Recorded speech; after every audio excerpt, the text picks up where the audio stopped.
Iran just fired on U.S. Navy ships, and Trump's warning back was 8 words nobody expected to hear. 3 American destroyers were transiting the Strait of Hormuz when Iranian forces launched cruise missiles, drones, and small boats at them. The U.S. military intercepted the attacks. No vessels were hit. Then Trump delivered his response: "We'll knock them out harder." That narrow waterway those ships were crossing carries 20 million barrels of oil every single day, roughly a quarter of everything the world burns. When Iran fires on ships there, your gas price doesn't just notice. It jumps. Oil spiked 6% the moment the news broke. 1,000 ships are still trapped inside the strait, waiting to see if this blows over or explodes. Here's what makes this stranger: both countries claim a ceasefire is still holding. Trump said it explicitly. Iran's foreign ministry said the same thing. But a ceasefire where missiles fly and military bases get bombed isn't a ceasefire. It's a different kind of war, one where both sides pretend the rules still apply while breaking them in real time. The sequence of events tells you everything about how thin that pretense is. Iranian forces targeted the 3 destroyers as they moved through the strait. The U.S. Navy's defensive systems knocked down the incoming fire. Then U.S. Central Command didn't wait for diplomacy. They struck back immediately, hitting Iranian military facilities they say were responsible for the attacks. Iran called that a breach of the ceasefire. The U.S. said Iran fired first. Both are technically correct. Neither is actually wrong. This is the 70-day mark of a conflict that started when the U.S. and Israel launched their most ambitious strikes on Iran in decades. The fighting was supposed to have stopped. Trump announced a truce. Oil markets started to calm. Ships began planning routes back through Hormuz. Then Iran set a UAE oil port on fire, sank 7 small boats the U.S. says were laying mines, and launched this latest attack on American warships. The UAE strike matters because it shows Iran isn't just going after U.S. military targets.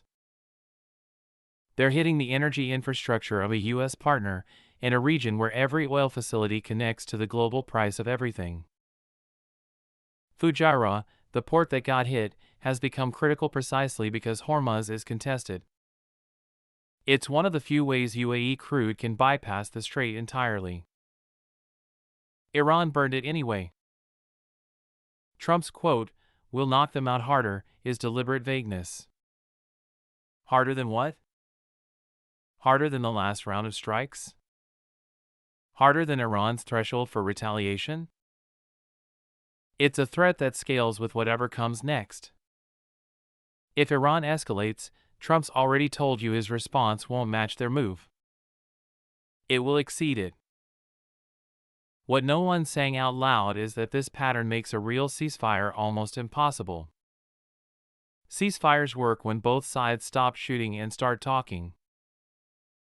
This one has both sides shooting while insisting they've stopped. The U.S. says it's only responding to Iranian aggression.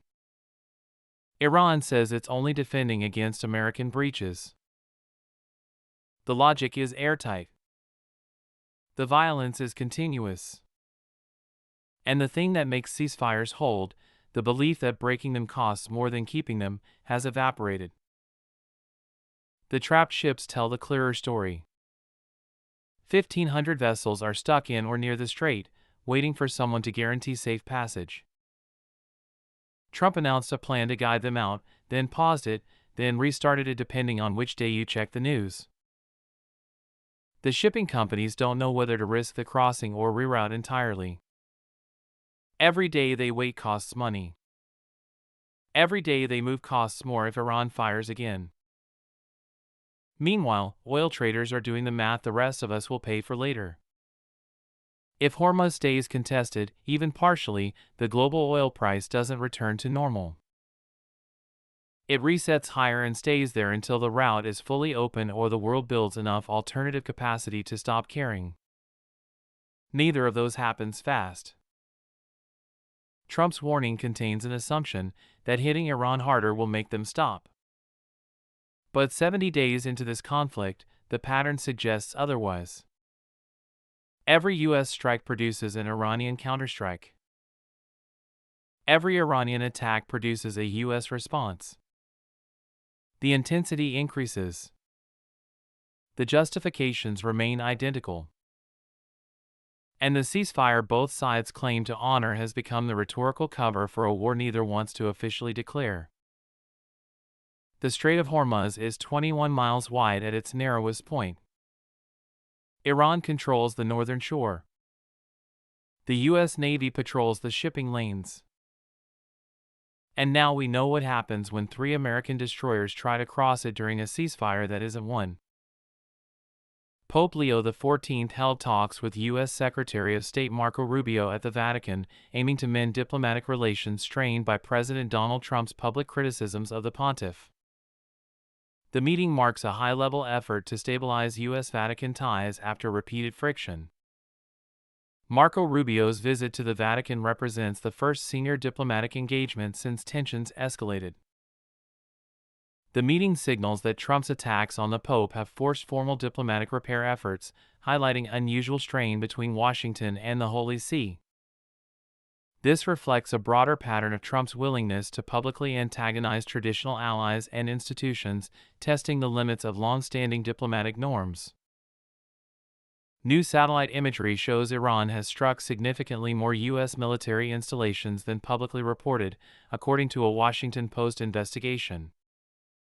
The analysis reveals a wider scope of damage to American assets in the region than official Pentagon statements have acknowledged. The discrepancy between visible satellite evidence and official accounts raises questions about the transparency of military briefings. The gap between satellite evidence and official reports suggests the U.S. may be downplaying the scale of Iranian military action, potentially to avoid public pressure for escalation. This underscores a pattern of information control during Middle East conflicts, where governments manage public perception of military vulnerability and enemy capability. Despite Trump administration assertions that Iran's military has been obliterated, CNN's investigation reveals Iran's capabilities remain largely intact.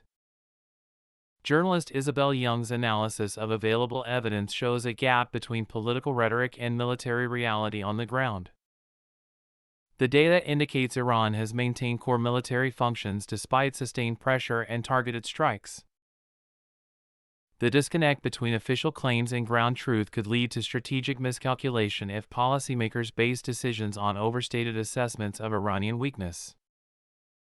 This mirrors historical patterns where inflated damage assessments have contributed to prolonged conflicts and failed military strategies in the Middle East.